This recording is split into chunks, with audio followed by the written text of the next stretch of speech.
Constitution of India जिंदाबाद, anti constitution forces मुर्दाबाद।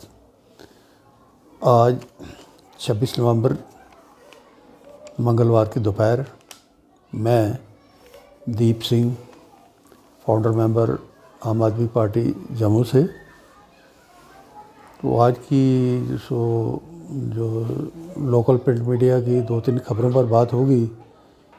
तो जैसे कि एक खबर लगाई गई है, cabinet approves one nation one subscription scheme allocates ₹6,000 crore.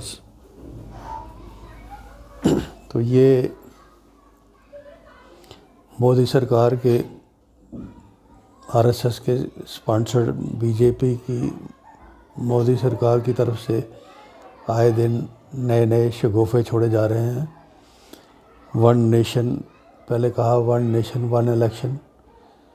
तो यहाँ आपने देखा उस ऐलान के बाद कितनी इलेक्शंस असम्बलियों की हो गई। इनको जब मन चाहता है, इनको जब सूट करता है, उस हिसाब से ये डेटें फिक्स करते हैं, डेट्स फिक्स करते हैं इलेक्शंस की, शेड्यूल फिक्स करते हैं और बातें सुनाने के लिए बड़ी बड़ी। प्रैक्टिकली रास्ता इनका कुछ और है, मूवमेंट कुछ और है, लेकिन बातें बड़ी बड़ी करनी हैं। क्या फंडा है ये किसी की समझ से बाहर है। तो आज ये कहते हैं one nation one subscription. Modi सरकार पिछले 10 साल में जो हमारे स्कूलों का करिकुलम है, भारत में हर जगह अलग अलग मौसम रहता है। कई जगह ज़्यादा गर्मी होती है, कई जगह मौसम प्लेजेंट होता है, कई जगह पहाड़ों में ठंड हो जाती है, मैदानों में भी ठंड हो जाती है। तो अलग अलग मौसम में अलग अलग किस्म का शेड्यूल सूटेबल होता है बच्चों के लिए। तो सीबीएसई स्कूलों में जो करिकुलम है वो एक जैसा बना के रखा गया है, जैसे वन नेशन वन सब्सक्रिप्शन। उसमें क्या होता है कि बॉम्बे में एक मौसम है, जम्मू में दूसरा मौसम है, कश्मीर में तीसरा मौसम है। तो समर हॉलीडेज़, विंटर हॉलीडेज़ का एक ही शेड्यूल होगा सारे इंडिया के लिए। वो कैसे सूट करता है, बच्चे कितना सफ़र करते हैं, पेरेंट्स कितना सफ़र करते हैं, उस पर कोई मोदी सरकार का कोई ध्यान नहीं, कोई बात नहीं। इसी तरह ये जो स्वच्छ भारत की स्कीम मोदी साहब ने बड़े ज़ोर शोर से डंका बजाया। उसमें 12,500 अमाउंट फिक्स किया गया फॉर ए पर्टिकुलर डिज़ाइन शौचालय बनाने के लिए। वो 12,500 बॉम्बे में भी 12,500, दिल्ली में भी 12,500, पंजाब में भी, और हमारे हिमाचल में जम्मू कश्मीर के पहाड़ों पर भी 12,500। जिस जगह सीमेंट ले जाना, उठा के ले जाना हो किसी लेबर को, वो कितना महंगा पड़ता है, दूसरा मटेरियल किस तरह ले जाना है, वो कितना महंगा पड़ता है, उसका कोई ख्याल किसी ने नहीं रखा। उसका रिज़ल्ट ये हुआ कि निचले लेवल पे जो एडमिनिस्ट्रेशन थी, वहाँ करप्शन का बोलबाला है। वहाँ सब स्टैंडर्ड किस्म के वो शौचालय वहाँ बना के एक फॉर्मेलिटी पूरी की गई, एक नंबर दिखाया गया जिसको मोदी साहब ने बड़े ज़ोर ज़ोर से गाया दिल्ली में बैठ के।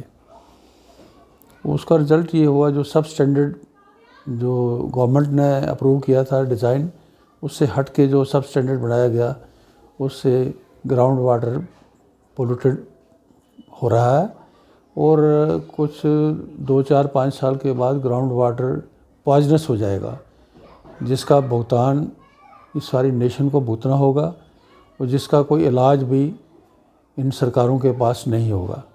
उस चीज़ का कोई ख्याल नहीं है। तो इसी तरह एक बोर्ड है, सिलेबस है। सिलेबस में बॉम्बे का 1st to 7th एक सिलेबस है, पंजाब में 1st to 7th दूसरा सिलेबस है, जम्मू कश्मीर में 1st to 7th तीसरा सिलेबस है। तो कोई चेक नहीं, कोई वन नेशन वन सब्सक्रिप्शन वाली कोई बात नहीं। बच्चे तो सब एज वाइज सब जगह एक जैसे होते हैं। तो ये चीज़ें लैग करते हुए ये एक नया शगुफ़ा छोड़ा गया है फिर से वन नेशन वन सब्सक्रिप्शन, इस पर हमें तो कोई यकीन नहीं है। जो यकीन करने वाले भक्त लोग हैं, अंधभक्त, वो कैसे जस्टिफाई करेंगे, मोदी सरकार कैसे जस्टिफाई करेगी, ये आने वाला वक्त बताएगा। इसी तरह दूसरी खबर लगाई गई है, those rejected by people trying to control parliament, prime minister. Modi साहब ने अभी किस तरीके से मोदी साहब की सरबराही में, अमित शाह साहब की सरबराही में भाजपा ने हरियाणा इलेक्शन किस तरह से रेग किया, इलेक्शन कमीशन के साथ मिलके, जुडिशरी पर कब्ज़ा करके, किस तरीके से अब महाराष्ट्र में मैनिपुलेशन हुई, जिस पे हज़ारों सवाल उठे हैं। और आज 150-200 पटिशन्स जो हैं बॉम्बे हाई कोर्ट में फ़ाइल होने जा रही हैं, इलेक्शन पटिशन्स। बिल्कुल लोगों की सोच से बाहर जाके एक नादेड़ हल्का है महाराष्ट्र में, वहाँ पार्लियामेंट की एक सीट खाली थी, उस पर भी इलेक्शन हुई। उसके अंडर 6 असेंबली सेगमेंट्स थे। तो पार्लियामेंट की जो सीट थी वो कांग्रेस ने जीत ली, नीचे की जो 6 सीट्स थी असेंबली की वो भाजपा ने जीत ली। इस पर बड़े सवाल उठाए जा रहे हैं कि किस किस्म की बंगलिंग है, किस किस्म की रिगिंग है, किस किस्म का इलेक्शन कमीशन का मैनिपुलेशन है, किस तरीके से मोदी साहब ने जुडिशरी को कब्ज़े में ले लिया, इलेक्शन कमीशन को कब्ज़े में ले लिया। इस तरीके से अब एक सवाल उठ रहा है कि कुछ लोगों को कंट्रोल करने के लिए, देख रेख करने के लिए, कुछ चीज़ों की देख रेख करने के लिए गार्डियन नियुक्त किया जाता है, देखभाल करने वाला गार्डियन। अब एक नया सवाल उठ खड़ा हुआ है भारत में, गार्डियन को कंट्रोल करने के लिए कौन सा गार्ड लाया जाएगा। जैसे ये इंस्टीट्यूशन जिस तरीके से कब्ज़ा किया गया है, जिन पर जो गार्डियन थे उन्होंने कब्ज़ा कर लिया, अब इनके ऊपर कौन सा गार्ड कहाँ से लाया जाएगा, कैसे बिठाया जाएगा। ये इंडियन डेमोक्रेसी एक मिसाल थी पूरी दुनिया में, एक शांतमयी तरीके से चीज़ों को मैनेज किया जा रहा था। थोड़ी बहुत गलतियाँ थीं, बजाय उसमें सुधार करने के गलतियों की भरमार करके रख दी गई है, लूट खसूट के नए रिकॉर्ड कायम करके रख दिए गए हैं। इस तरीके से मोदी साहब इस किस्म की मैनिपुलेशन से जो जीत हासिल करके वो इतने घमंड में आ चुके हैं। वो कहते हैं those who rejected by people trying to control the parliament. ये तो इस चीज़ को उल्टे तरीके से देखें तो पार्लियामेंट को कंट्रोल करने के लिए, पूरी सिस्टम को कंट्रोल करने के, भारत के सिस्टम को कंट्रोल करने के लिए मोदी साहब ने क्या क्या हरवे इस्तेमाल किए वो आपके सामने हैं। बजाय अपनी चीज़ों को छुपाने के लिए अब ये इल्ज़ाम अपोजिशन के ऊपर मढ़ा जा रहा है कि देखो जी ये लोग रिजेक्ट हो चुके हैं। उनको रिजेक्ट करवाया किसने, उनको किस तरीके से जुडिशरी को कब्ज़े में लेके, इलेक्शन कमीशन को कब्ज़े में लेके वो इलेक्शन लोगों के साथ एक धोखा किया गया, इलेक्शन को रिग किया गया, इलेक्शन को चीट किया गया। वो काम करके मोदी साहब उल्टा कहते हैं, उल्टा चोर कोतवाल को डांटे। ये तो वो कहावत है, हम ऐसी बात तो मोदी साहब के लिए नहीं कहेंगे, लेकिन ये चीज़ बड़ी अजीब सी लगती है। इतनी प्राइम पोस्ट पे बैठे हुए एक इंसान, एक व्यक्ति जो हैं वो इस किस्म की छोटी बातें करें, अपना कद भी छोटा कर रहे हैं और भारत का कद भी दुनिया में आज बिल्कुल सुकड़ के छोटा होकर रह गया है। इस बात को लोगों को सोचना होगा। ये बड़ी फ़िक्र के लम्हात हैं, इसको इग्नोर करना बहुत बड़ी गलती साबित हो सकती है। इसी तरह एक तीसरी खबर है, will expand tourism potential of Jammu, first phase work of Tawi river front to be completed by January, LG। अब पिछले 10 साल में यहाँ सरकार तो थी नहीं, पहले गवर्नर रूल था, फिर LG रूल था।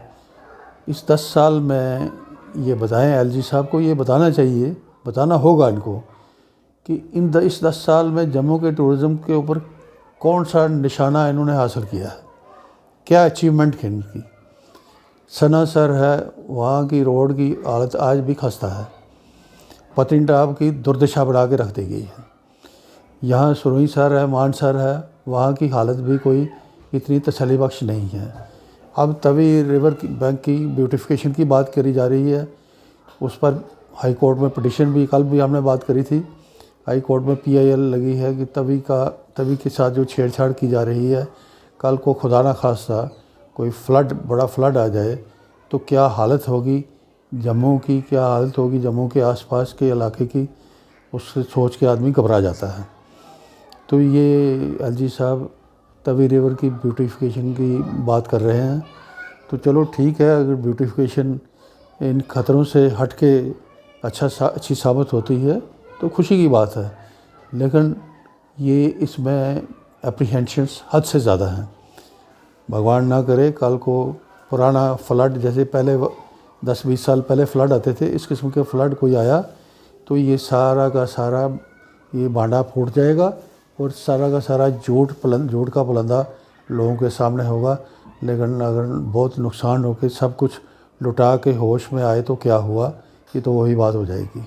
हम LG साहब से ये अपील करेंगे, अपनी बात में, अपने बयान में क्लियरिटी लाएं, 10 साल का हिसाब ही बताएं, क्या अचीवमेंट्स हुई जम्मू के टूरिज़्म में, क्या जो पोटेंशियल है तभी रिवर ब्यूटिफिकेशन का, इसमें जो एप्रीहेंशंस हैं उसके ऊपर क्या स्टैंड है LG साहब का। जब तक ये चीज़ें नहीं बताई जाएंगी तब तक ये ढकोसले ही कहलाए जाएंगे, इससे ज़्यादा कुछ नहीं। आज के लिए इतना ही, बहुत बहुत शुक्रिया।